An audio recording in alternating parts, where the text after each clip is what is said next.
अटल बिहारी वाजपेयी जी की एक शानदार कविता की चंद पंक्तियां हैं। हार नहीं मानूंगा, रार नहीं ठानूंगा। और कुछ इसी अंदाज में चुनावी मैदान में हार ना मानने का निश्चय करके बसपा पार्टी मैदान में उतरने को तैयार है। बता दें आपको कि बसपा पार्टी आकाश आनंद के नेतृत्व में दिल्ली के चुनावी मैदान में उतर रही है और यह तय किया है कि डोर टू डोर कैंपेन के साथ दलित बस्तियों में रुख करेगी। वहां पर प्रचार के साथ उनकी समस्या सुनेगी और दिल्ली की सत्ता को जीतने के लिए एक जंग की शुरुआत करेगी। लोकसभा के परिणामों में एक भी सीट न हासिल करने वाली बसपा पार्टी, साथ ही उत्तर प्रदेश में हुए उपचुनाव में खाली हाथ घर को लौटने वाली बसपा पार्टी हार नहीं मानी। उसने ऐलान किया है वो दिल्ली के मैदान में उतरकर अपनी किस्मत को आजमाएगी। दिल्ली के विधानसभा चुनाव में बसपा बदले अंदाज में चुनाव प्रचार करती हुई दिखाई दी। वहीं बहुजन समाज पार्टी दिल्ली विधानसभा चुनाव में अपने जनाधार बढ़ाने के लिए डोर टू डोर जनसंपर्क अभियान चलाएगी। बसपा सुप्रीमो मायावती ने 2 दिन पहले ही दिल्ली चुनाव को लेकर के आयोजित बैठक की थी और अभियान चलाने के कैंडर कैंप आयोजित करने के निर्देश दिए थे। वहीं अब इस बात पर मोहर लगती हुई नजर आ गई है, जहां दिल्ली चुनाव की कमान पार्टी के नेशनल कोऑर्डिनेटर आकाश आनंद को पूरी जिम्मेदारी दी गई है।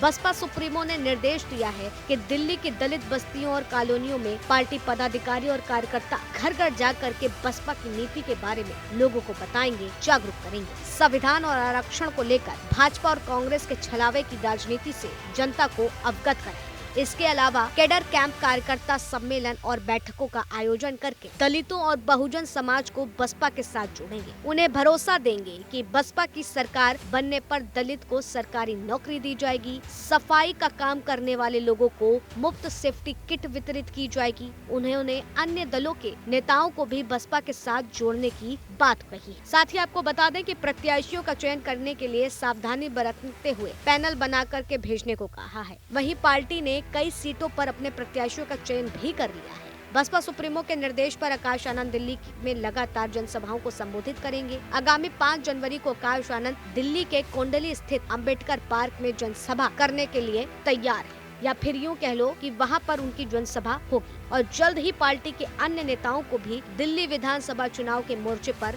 भेजने की तैयारी है।